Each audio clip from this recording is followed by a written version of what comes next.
This is Jeff Krisman, and I'm very joyous and feeling a tremendous amount of gratitude this morning to have the opportunity to be visiting with a dear friend of mine and also someone that I look to as my teacher, and I'm very grateful for her. This morning, I'm speaking with Lotus Lindley. Lotus, thank you so much for taking the time today. Hi, Jeff. Thank you. I'm so excited to be continuing this journey of interviews, this series, and I'm always I love hanging out with you. So this is kind of like a good hangout time that we get to have too. So Yeah, and yeah. I love that whole idea too of being able to to still have conversations but at the same time though having this opportunity for you to share your journey, which has been Mhm. so incredibly nourishing for me, and I know that it will be for people who are watching and listening to this as well. Thank you. Thank you. Yeah. Well, I think what we'll do is, and of course, definitely open to this flowing, but as far as just kind of giving people, especially if people have watched the first installment, which we did a couple of weeks ago, this is all based on the questions that I'll be asking Lotus today will be regarding her journey, which is of course has been documented in her book, Awakening from the Dream, a Kundalini Memoir. And I will have information if people are wanting to get more information about it or to obtain it. I'll certainly include that information along with these interviews for people as well as information about your website Sweet. and Thank where you. to find out more about you. What I wanted to do was really start out, and I really appreciate you sharing this with me, and I feel like I really want to start out with this just to give people some sense of where we are on this journey of you sharing your journey, so to speak. And so I really love that you shared, basically to start with, before I ask any questions, that you were speaking about the fact that the themes that you're talking about and that are really being more explored and shared in this series of interviews really build upon the connection to soul. And all of these are interconnected. And so I just wanted to share these to get in, because I'm feeling like this will kind of help people get some sense of where you are, where you're going in terms of sharing your journey. So this would be, as far as the major topics, as far as talking about change and transformation, Mhm. death and rebirth, surrender and purification, and then soul and spirit. I didn't know if there's anything else you might want to add, just No, I just think regarding that. Or yeah, perfect. Perfect. There's a lot of meat in all of those. So we'll see what we cover and what maybe we just continue on for the next time. yeah, yeah, I So love it. yeah, yeah. Absolutely. Well, to kind of start down that path for today, so to speak, what I wanted to ask first of all is just in terms of speaking of transformation and to help people understand that or at a deeper level. I was going to ask, what were the most obvious illustrations of transformation in your own journey and in you that you Mhm. shared actually in the book? Yeah, beautiful. Thank you. Well, first, I think I want to say what I differentiate change and transformation. So the Yeah, way that I look at those two different words and experiences is that we're always changing, right? And that could be we're changing when we're aware of it. Maybe we get a new job, maybe we move to a new place, maybe we have a new relationship, and those are going to create different changes in our lives and in us, but more or less everything stays fairly familiar, right? yeah, So, and we're always changing. We're always going through those new chapters, so to speak, of the book of our life journey. So, transformation for me tends to be a little bit different. Transformation is sometimes, but rarely in my experience, is it subtle, or do we not know that something is happening? The question is, if we're familiar with transformation, are we going to surrender to it? yeah, And yeah, if we're not familiar with what the symptoms, so to speak, of transformation, are we going to maybe miss an opportunity in that window? So, um, so briefly, I think for me, The first big illustration, and again, this is coming from the prism of a very intense Kundalini awakening. So not all of my transformations or other people's have this level, maybe of, what is the right word?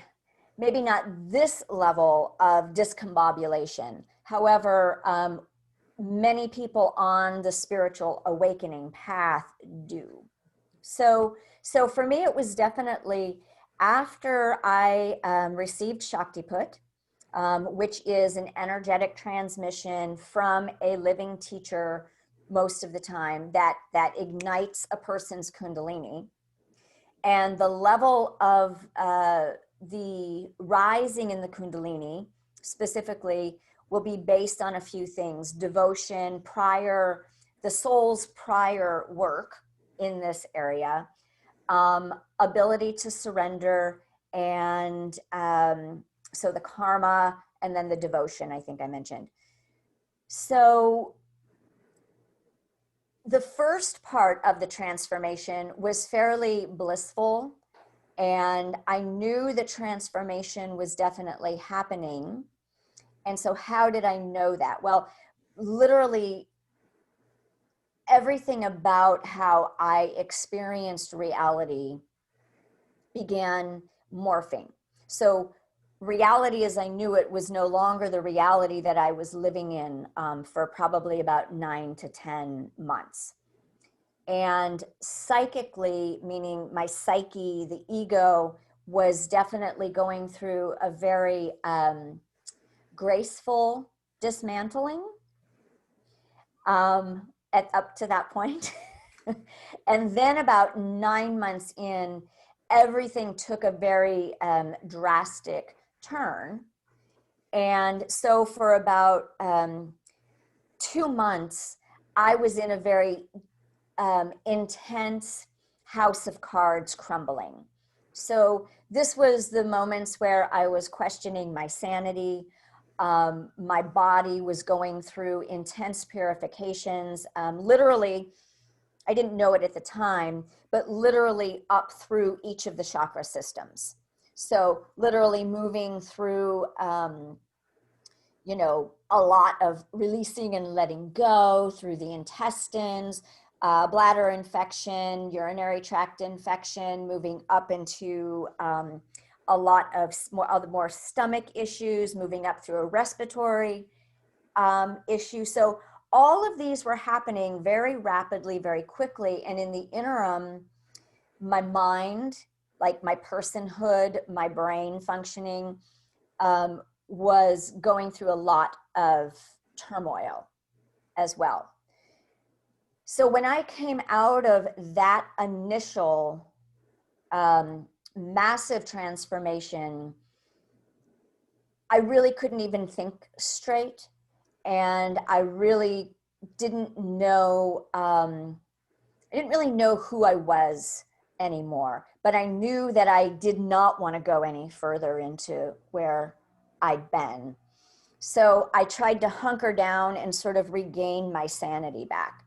So when I was done with that, really so much had changed. My life had changed, my perceptions had changed, my outlooks had changed.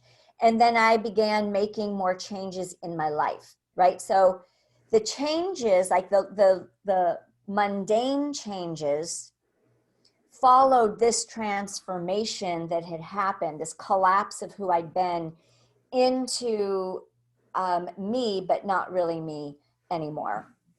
So that was definitely the first most intense round of that. And it is something that some people do experience, maybe not like all of it at once, but I think that one of the things that starts to come up for people when they're starting to go through a transformation is they really do start to get very confused, right? So soul has its way of kind of forcing our being into a new direction, but it also takes place in our mind and in our perceptions. So it's very subtle, it's intangible, and some people think that they're kind of losing their cookies a little bit. Yeah. And this is, this is part of why these conversations I feel like are really important, is because we're very quick to, and I'm not saying, so I want to just preface this. Everybody always needs to check with their physician whenever things are looking a little funky physically or mentally or emotionally. So that's there. And when you're on a spiritual trajectory, when soul is having its way with you, so to speak, many people, if we're not familiar or understand this, we're quick to medicate. And we're quick to want the deep, deep discomfort to go away. Yeah. Yeah. Okay. So this is like kind of piggybacking on what we talked about last week, right? The dark night of the soul.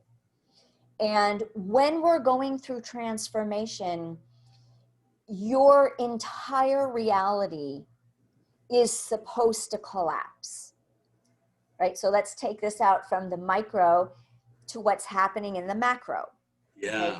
Transformation is what's happening in the collective, because the ascension process is at work on everybody to different levels. So the old systems of beliefs, of who we think we are, of the ways in which we have functioned that have felt normal, safe, grounding, all of that, are supposed to dismantle and fall apart. It's like a house of cards.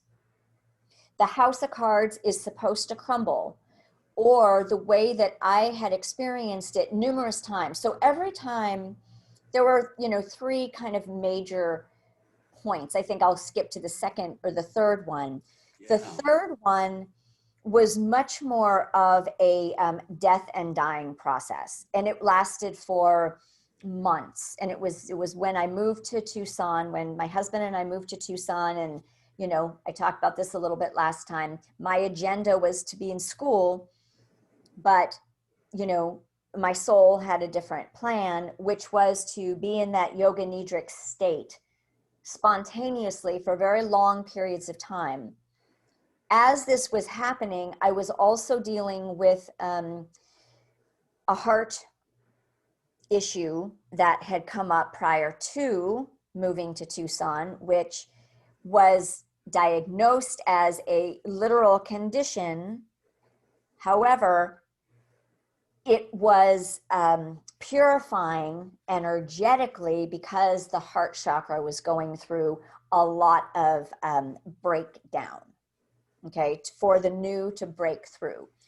So I was in the throes of death for a long time. Death felt like it was sort of all around me, because I was literally dying. Parts of me were dying, but much slower than the initial rapid fire dismantling.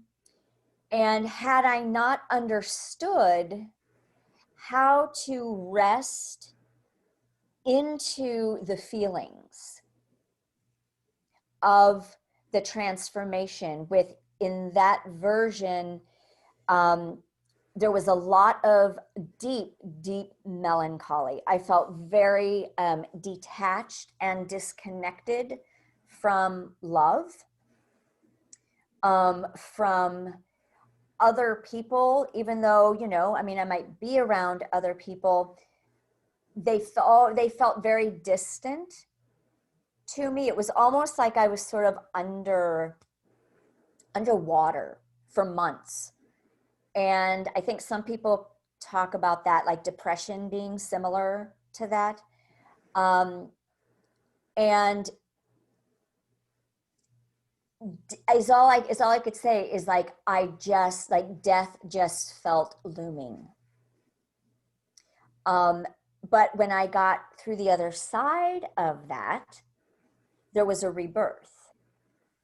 And I was, again, very different. That was actually when I changed my name.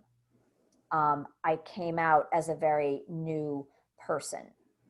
So the transformations change everything about us. Yeah. Yeah. Rather than we're just changing things to remain in some level of status quo. Transformation is going to rip all status quo out from under our feet, which is why a lot of people resist it. Yeah, yeah. And I was going to ask you as well, when I'm hearing you speak about transformation and then change and looking at the differences, and I was going to ask you, I don't know if this is valid or not, but it's as I'm hearing you share these things, I'm getting the sense that what sometimes how we get in our own way is when we're undergoing these kinds of transformations, that realizing, I think maybe for a lot of people, I'm wondering if this is almost kind of a multi-tiered question. Is it because of the fact that I wonder if people find this to be a struggle because of the fact that it's happening regardless, whereas with change, that's so much, especially in the Western world, about self-improvement and about brute forcing some sort of outer transformation in the hopes that it will also spur on an inner transformation. I know for myself, I spent a lot of years doing that, a lot of hardcore practices to try to change the outside, hoping that something would happen with, that ultimately it would affect change on the inside. And what I love about what you're speaking about is, if I understand, and in my experiences of this inner transformation, is this something that we can't consciously bring this about? This is happening on its own. Yeah. Its own flow. I love the way that you said that. Exactly. This isn't something that exactly what you said, right? We have things that we can change and we can manage, and we step into whatever that is, whatever that new arena. Transformation has its own trajectory, purpose, timing, power. Yeah. So in your life, do you have a sense of that difference? Like, would you like to share? Oh, thank you. Yeah, absolutely. This really, and when I spoke of, as far as self-improvement or this outer, these outer efforts to change the outside, that's really, I'd say the best thing that I could, the most formative thing I can say about this is that in my own experiences, being on the spiritual path in some way for the past 30 years, up until the time that I met you, and actually I didn't know anything about ascension before this. I didn't know anything. I had heard about Kundalini, and I, had a little bit of an understanding of energy, but I don't feel like I had ever really been able to tune into it.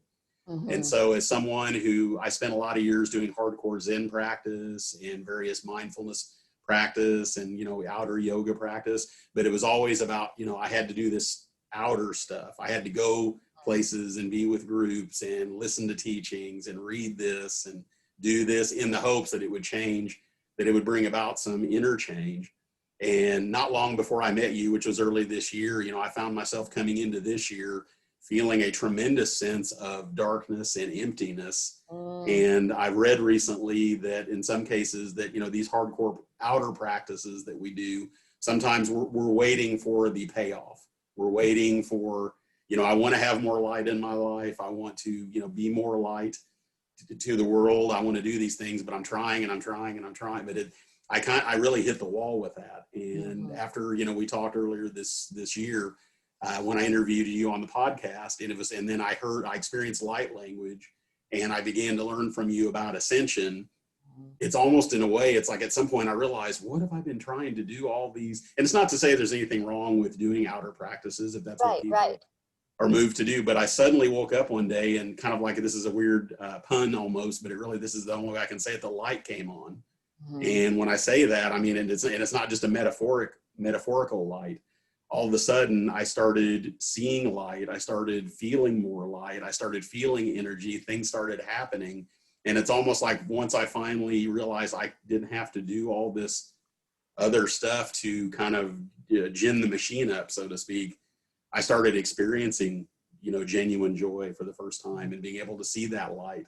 And, as far as ascension, it was no longer just a concept. I probably at first, yes, I had to, try to understand it more. But then at some point it just happened. And so then after I read your book very early on, all of a sudden I'm having these aha moments, and I'm realizing, oh, so that's, even though everyone's experience is different, I started realizing that's what I love what you're sharing today with people is that, this transformation. And I'm wondering, is that the hardest part because we're not in charge of that? We can't, as human beings, the human part of us, we can't really choreograph this or plan this out. It's maybe not going to go the way that we really prefer that it does. Right, right. Yeah. Yeah, it's very unpredictable, and humanity does like control.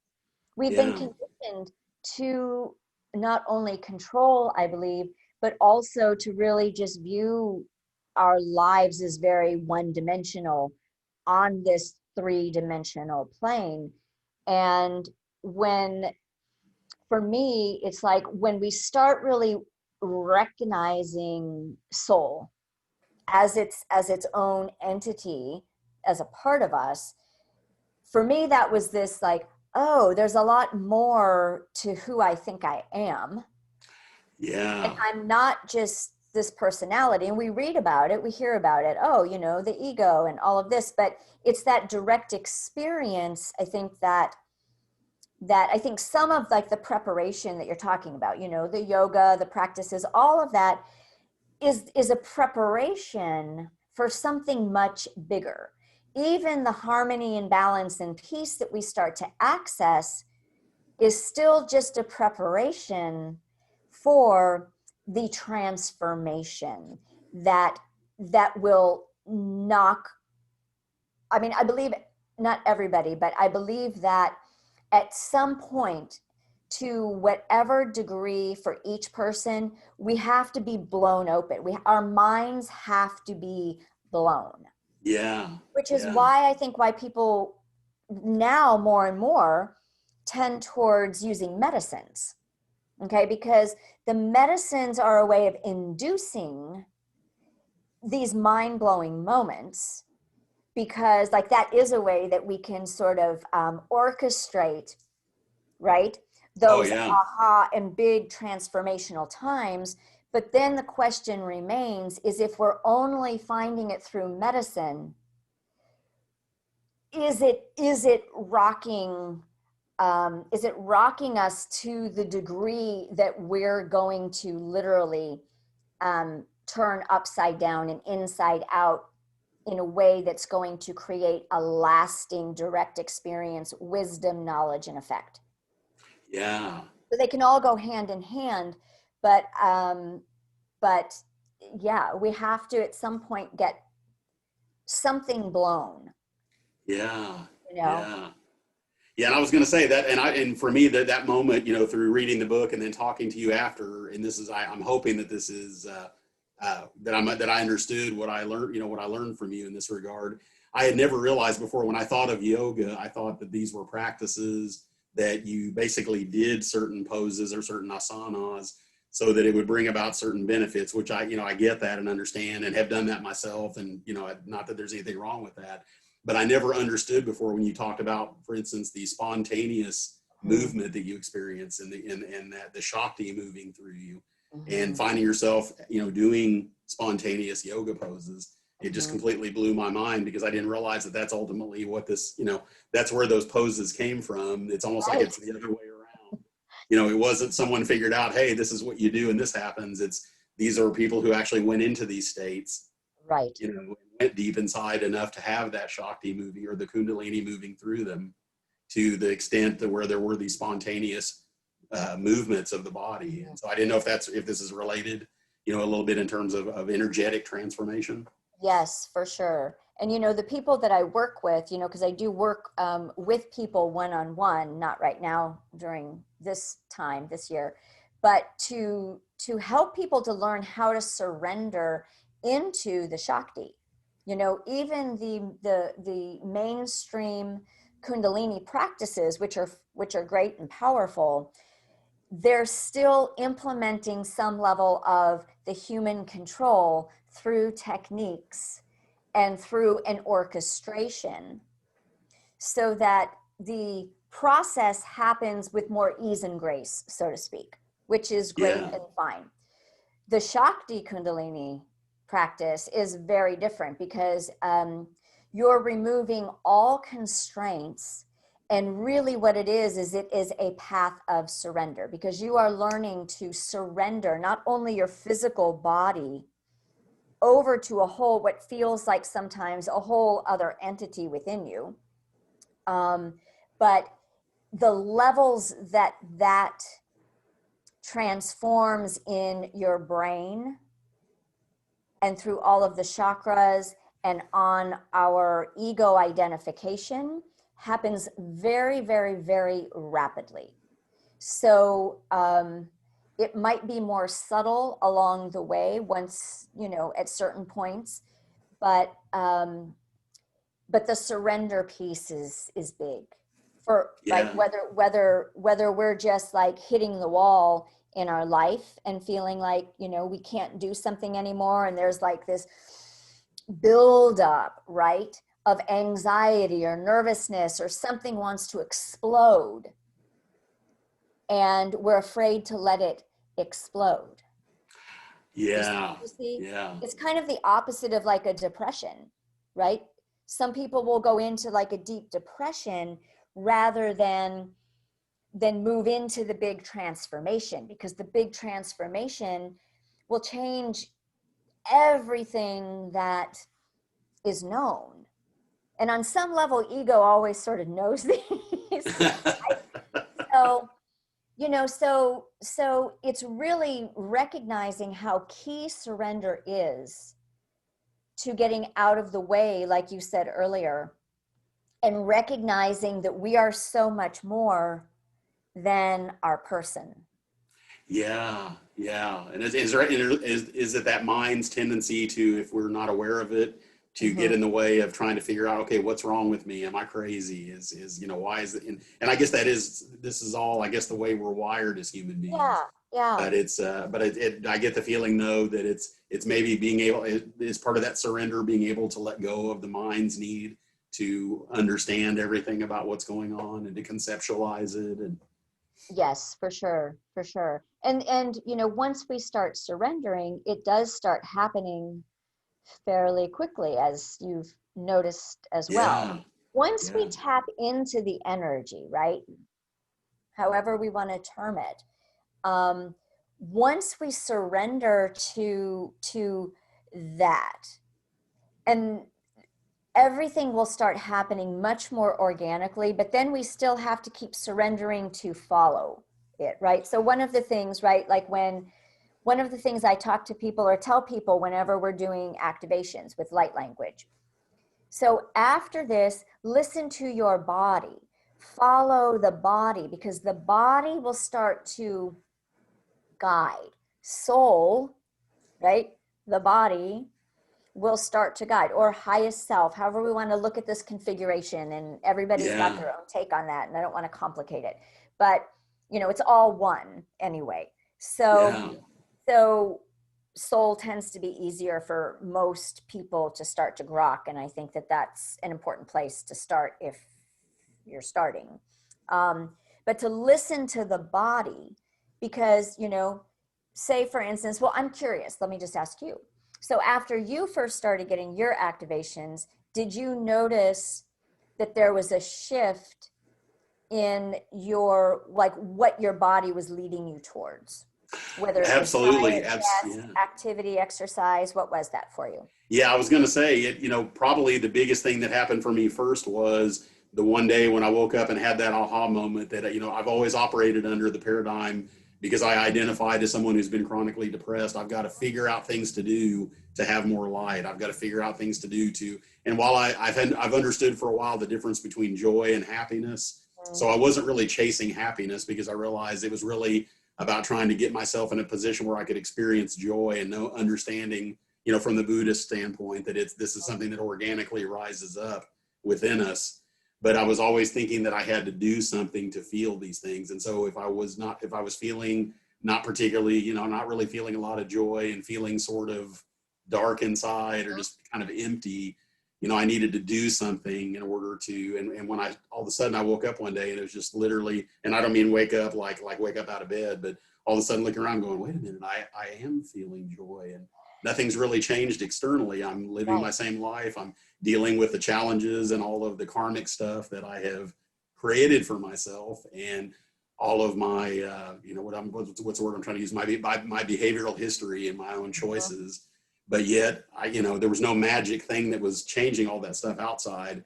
I was finding myself living in the same situation, but suddenly just experiencing joy for no reason, like real. And all of a sudden realizing, oh my gosh, I don't have to do all this stuff. Right. To get it. And I found myself even for a while, like, I would just kind of unconsciously start doing, chanting, or I would, do some sort of practice or listen to some sort of devotional music. Well, all of that stuff is still great, and I love doing it. There's not like this prescription every day. Okay, when I wake up, I've got to do this, Yeah, so for me, it was really just the spontaneous movement of joy and not understanding anything about embodying. And so what I learned is I've learned from you that I can actually experience that, and embody it, and just be open to it. Beautiful. Yeah, I hope that it wasn't too much, but no, that's perfect. Because what you're saying is right. It starts to be more organic and spontaneous, right? It's not so much up here anymore, because it's always been here. It's always been inside. It's innate to who we are. The joy, the peace, the love, all of that, but it's a frequency, right? So we have to know how to step back from everything else and allow it to flow and allow it to guide us, but we have to surrender to it. So, like I had this great conversation the other day with somebody, and she was saying how, like her diet, all of a sudden, like she was just eating constantly, and she never does that. Like all of these different things, right? So I asked, so are you going ahead and just following it? Because she was having she was feeling like this was against like her discipline. Oh, okay? yeah. So this is where, when we're starting to work energetically on the soul level or with ascension, the parameters that we put on things and the dictates that our mind put on things start to have to fall by the wayside if we're going to learn how to surrender. So that means, wow, if there's like a certain frequency, right, or certain influxes of light coming in, different things are going to change. Either we're going to get super tired and we're going to have to sleep all the time, which is super inconvenient for the routines that we have, can't even talk, the routines that we have for ourselves laid out, or our work environments, or our families. So this is where it gets inconvenient. However, the surrender is important, because that's how we take everything in deeper. That's how these transformations of more ease and grace happen nowadays versus, way back when, so that we don't have to have maybe the big ones, right? Yeah. Does that make sense? Yeah. Oh, it definitely does. It definitely does. And I was going to ask you as well, is this, kind of looking at in terms of your own journey, as far as, different things that you were dealing with physically, as well as, as far as, in heart, and as far as physically in your heart and your spirit and soul, like for instance, the vertigo. I mean, and did you find there, going through that's ultimately that it was starting to become apparent to you that this was going to be about surrendering and letting whatever was going to happen. And Yep. And that's one of the things that I talk about in the, in the beginning, in those first chapters, was how this is how I started recognizing the body, right? Or, soul. The vertigo, when it came on right as I was beginning my new career.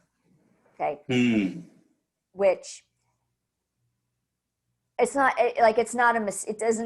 doesn't escape me now, the perfection of that, because that wasn't the route that I was supposed to go, literally the day of. So, so on the couch I was, and even when I would start feeling better, as soon as I would start, the vertigo, feeling like, okay, my head doesn't feel I'm not as dizzy.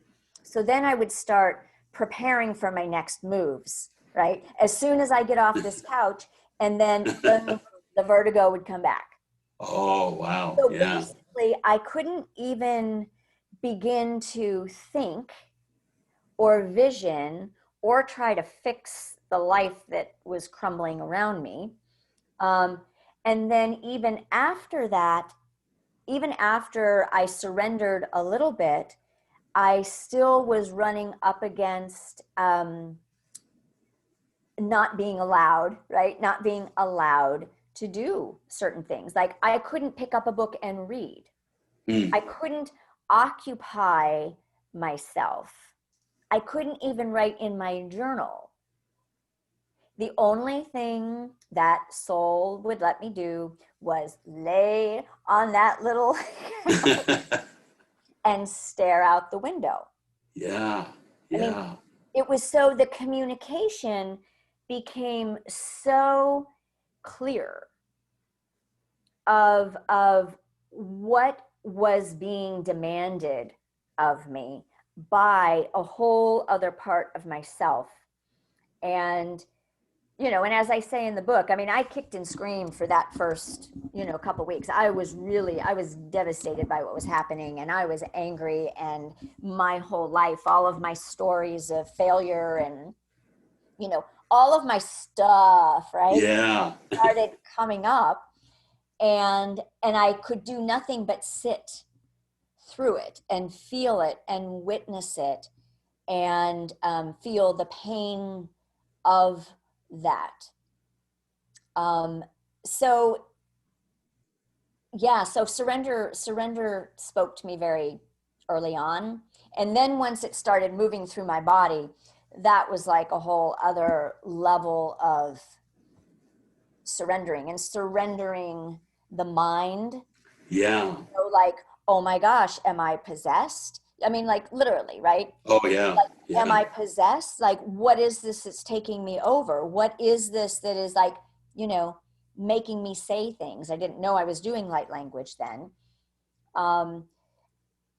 So that level of surrender was huge. And what I love about this now is that the younger people who I don't know if it's all younger people, but it seems like the ones that I've talked to, the younger generations who are more familiar with ascension, and they don't really have a big background in, well, particularly Kundalini yoga, because of course the Shakti path, not many people understand that path. Yeah.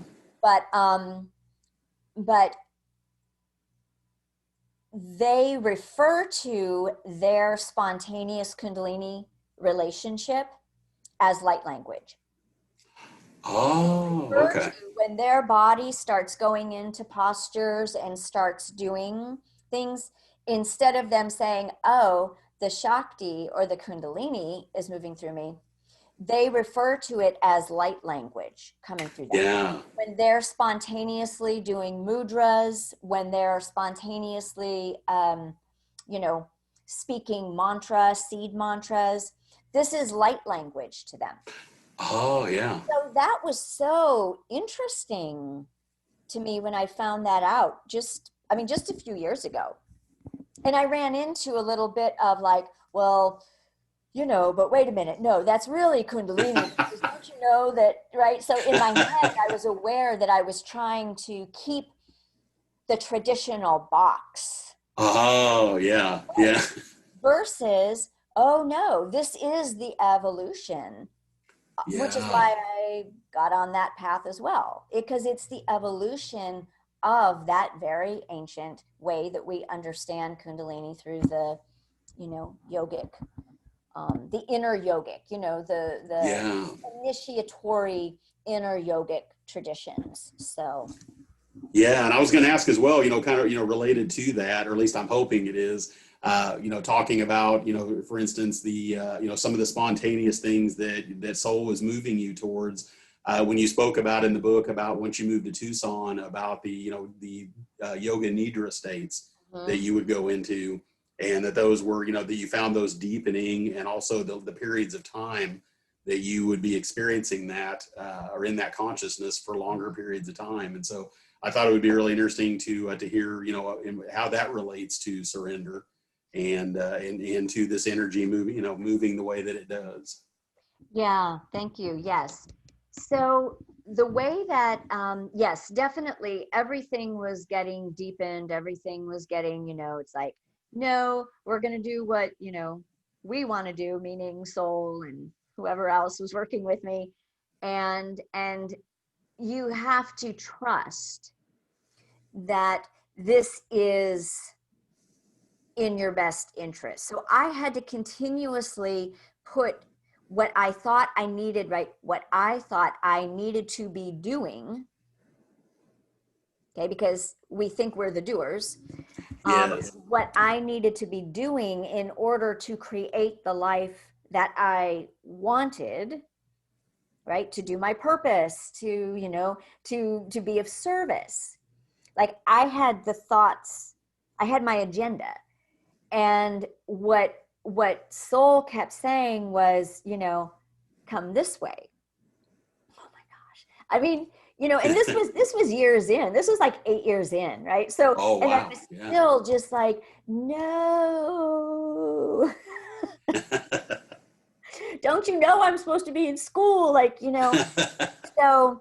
so, but the more that I let go, right, the more I wanted to let go, right? So the Yeah. more that I was able to keep surrendering, the easier that surrender got, and the clearer then that I would recognize what was really happening on much deeper levels and what I was communicating with, because there were other beings then that were coming in and helping me, supporting me. I had during that time 3 Native American grandmothers that would come and assist me during the Yoga Nidra period through different visions, right? So they would take me on these different visions, and they would always end at some level with like tearing my body apart and being buried. Yeah. Okay. So it would be like vultures that would come to me and sort of like be dismembering. And then, other times I would be buried. So there were definitely deep death rituals that were happening on other dimensions. So I didn't understand the multidimensional thing really then until I started the whole ascension. So Oh, yeah. now I look back and I realize that,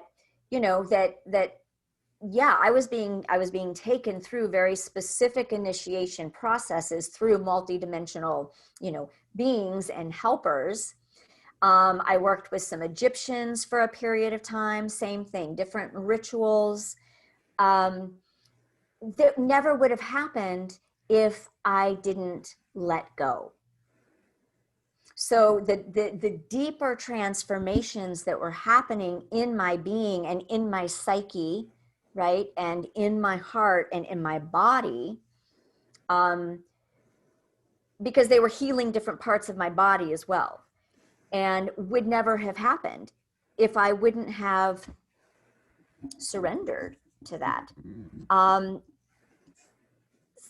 So surrender, it's not a small thing. It's not a small thing to do it. Yeah. And it's not a small thing in its importance when we're on the spiritual journey. And I think the other thing about some of that spontaneous, especially the yogic sleep, is at some point, and people who practice yoga nidra even in classes experience this, right? You go into that gap, you disappear. Yeah. Right? Yeah. And you don't know that you're gone until you have a thought. I think we talked about this last time, right? Yeah. So that can be very scary, but it's also really necessary, because what's happening when we are so deeply, I don't want to say extracted from our, personality and everything. We're being rewired in whole new ways. And we're recognizing that that is really who we are, is that Yeah. deep nothingness. And for me, what I realized every time that I went there, and in the beginning, I didn't go there gracefully. When I would feel like I was going into this black place, I would freak out because I didn't know what was happening, because I didn't have anybody to tell me Yeah. anything. Oh, yeah. So I would think like, oh my gosh, like, like what evil things or what, so I would test it, right? So Yeah. I would kind of have like my little tests that I would do to see how far I would let go in the beginning. Yeah. And they would Yeah. always take me, further and further into more and more surrender. But, you know, it's not an easy thing for anybody, I don't believe. So Yeah, that sounds to me like that seems to be the really the essence of this is that getting quiet enough and getting still enough to as you I love how you always call that going inside, being able to reconnect back with our true selves. And yeah, it's so interesting, like with the yoga nidra, and I just want to make sure I'm understanding this. I'm assuming here, this isn't, you didn't wake up one day and decide, okay, I'm going to do yoga nidra. This is more along the lines of you getting quiet enough and still enough to go inside and allow yourself to be guided to, yes, doing, to this happening, but not you consciously making plans, from 1 to 2 o'clock to do this, so to speak. right, right. And Yeah. I think adding to that, right, is like what we talked about last time, that it wasn't even my getting quiet enough. Like I would be taken. It's like, no, you're not even Oh, going to yeah. keep your eyes open right now. You're going to lay down and you're going to let go. Yeah. Right. So I think for me, one of the benefits, like I really feel like my Kundalini process was a jewel in so many ways, but it made all of this very simple. The things that people try to practice manually, Yeah. that the reason why it doesn't happen quickly, and even, like Gopi Krishna, I don't know if you're familiar with Gopi Oh, Krishna. yeah. Yeah. He wrote his autobiography was like saving grace for me. And I read that early on because that was the only reference point that I had for what in the world was happening to me. And he'd been meditating for, I mean, like years and years and years, right? And then Oh, finally, yeah. boom. So when we step into the awakening, so now I look at this, whether you're working with it through the Kundalini prism, whether you're getting light language activations, whether you're getting sound activations, we have to get the majority, I think, still now, right? The frequency is getting better, but a lot of people, activations are important because the Yeah. activations are what is sparking the energy to be able to come to life strong enough to get the attention of our being. So I didn't have to really work at meditation. After I got the, Shakti put, I would sit and I'd be gone. Yeah. Like Yeah. meditation became completely effortless. Meditation would happen spontaneously, even if I didn't want to sit. Yoga Nidra, I didn't even know that I was doing Yoga Nidra until like years later. And I was reading, I was like, oh, I think that what I'm doing is this practice, right? Yeah. Yeah. So so once we get activated, the organic process can start to happen, and then we get to work consciously with our awakening and with the surrendering process. Yeah, yeah. Thank you so much, because I was going to say, and as someone who lived that for so many years, all of that, I love that the word you use for that, manually trying to get ourselves to this place. And it's not to say that I guess it maybe in a lot of cases it's part of the journey. I'm certainly not just encouraging it or discouraging it, really neither. But Yeah. it's just, I think that's just part of maybe how people's journeys unfold, so to speak. Well, it's been part of our evolution, you know. We Oh haven't yeah, been where we're at now. We haven't had this energy so accessible to us to really awaken. But we yeah, still have to choose it to some degree, and we still have to choose to work with it consciously if we really want to get, the momentum of experiencing a whole new reality by transforming everything that we know, think, and feel and believe ourselves to be, and everything around us, yeah, right? yeah. And to Oh, absolutely. access higher states of being or other multidimensionally. So, yeah, we're in a great, I mean, that's why this is such an exciting time. Oh yeah, yeah, absolutely. And I was going to say, I think just being able to learn about it, was because it was neat for me, because as I met you one time when we did an interview, and then I read your book, from cover to cover, and it was really neat because I felt like in a lot of ways I was learning from you that way, and then I could ask you about things and discuss, and at the same time also really understanding your journey.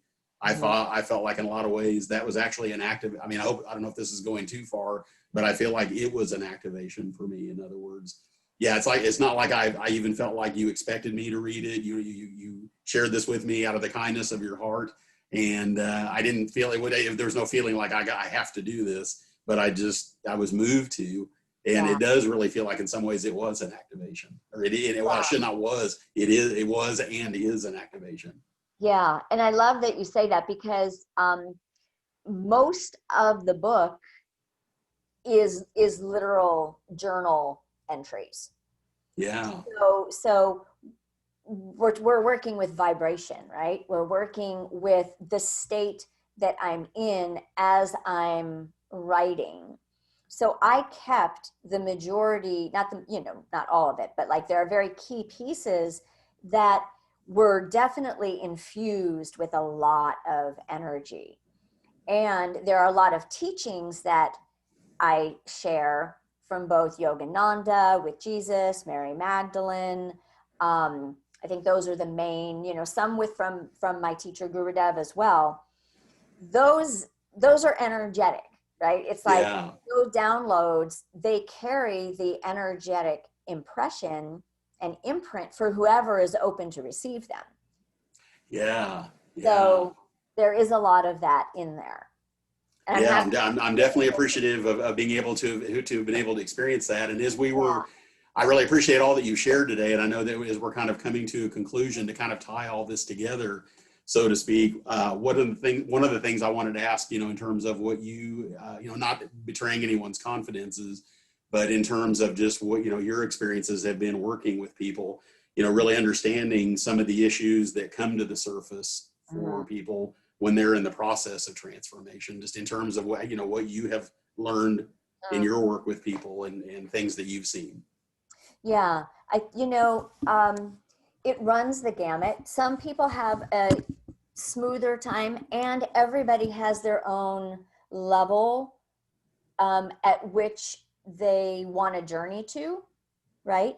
Yeah, Um, so there definitely have been, people that, yeah, there have been big upheavals, and I do write about this in the book. There are people that I've worked with in the beginning that, we would have like 2 and 3 hour sessions because of the amount of what they were clearing, um, emotionally and mentally. We just created the container for that, instead of, oh, sorry, we have to end. I mean, that's why I was really grateful for the way that I was led to do my work. um, but yeah, there's definitely those intense moments, and then there's the breakthroughs. There's like when things yeah, come up to the surface, like I think so much of us are experiencing right now. It's like anxiety, fears, you know um, the grief, like, oh no, because we're all kind of in this dismantling process right Yeah. now. So it's very much similar to that. I've had some people who have gone through, some physical things for sure. Nobody has gone through the extent that I went through. Wow. Yeah. And I think Yeah. that nobody that I've worked with, personally, I have had people I've been connected to, in other countries that I've sort of, helped talk them through some very intense times, just mainly because I understood. And that in and of itself can be super helpful. But part of why I feel like mine was so crazy intense was that, and why I didn't have assistance, because I wasn't supposed to.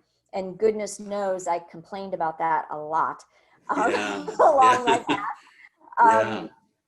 was because I had to kind of figure this out, because this is what I teach. So I really couldn't have anybody, at least in the physical form, guiding me, because for me, I had to go through a lot of crazy intense things in order to learn from the communication from in here. This was my teacher. And so that way I can know pretty instantly.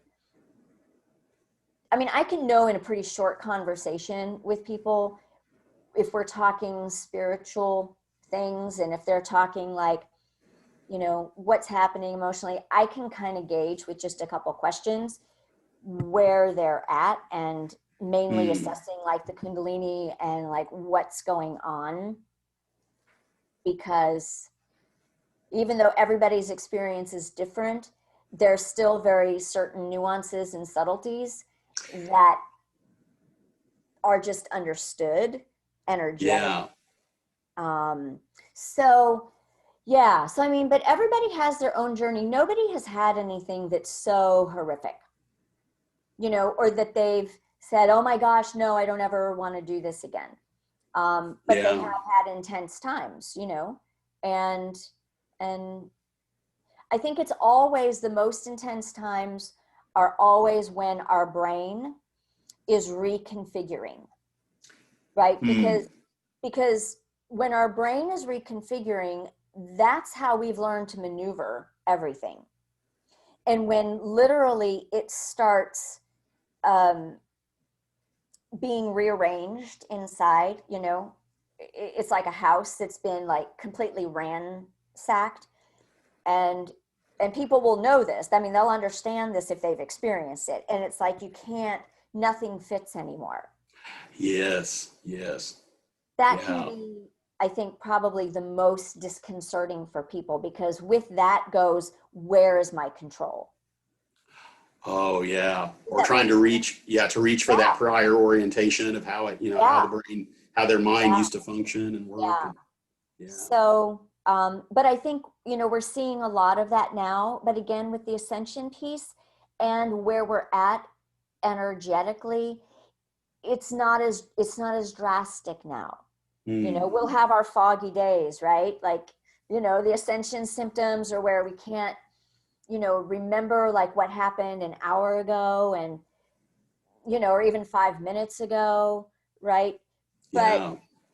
but it's easier, I think, to work through those than it is when your mind is completely disheveled.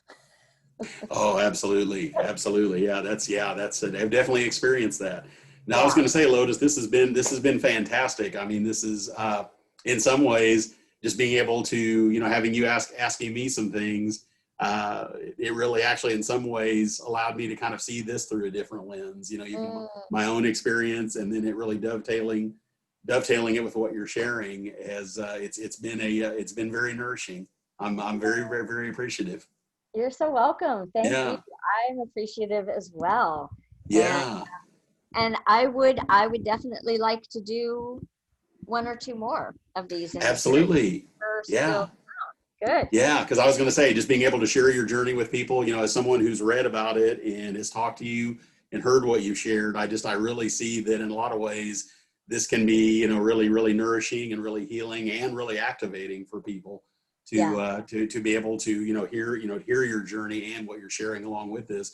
I didn't know if there's anything you might want to share just in terms of if people want to learn more about you, in terms of, where you're sharing your writings and the videos that you do, and just to give people some sense of where the best source is for, to learn more about you and your work. Yeah, thank you. Yes, so you can find me at lotuslindley.net, and that is Art of Sacred Embodiment. And you can also find me on YouTube, I think it's just Lotus Lindley, and Facebook. So those are the main things. I'm doing most of my writings now on my website more and more. And also I'm creating a nice library, so with different practices and that are free, and then classes as well that people can really kind of step into this foundational piece and start moving on to their awakening if they haven't yet. So yeah, and I was going to thank you so much too, just as someone who has participated in quite a few of your online, your Zoom events and bringing people together. And I assume that people can find out all about any upcoming events there on your website as well. And I highly recommend that. Highly recommend it for people. Yeah. Thank you, and thank you, Jeff. Yeah. I appreciate you so much. This was so fun. Certainly, and right back at you. Thank you so much. Have a wonderful day. You too.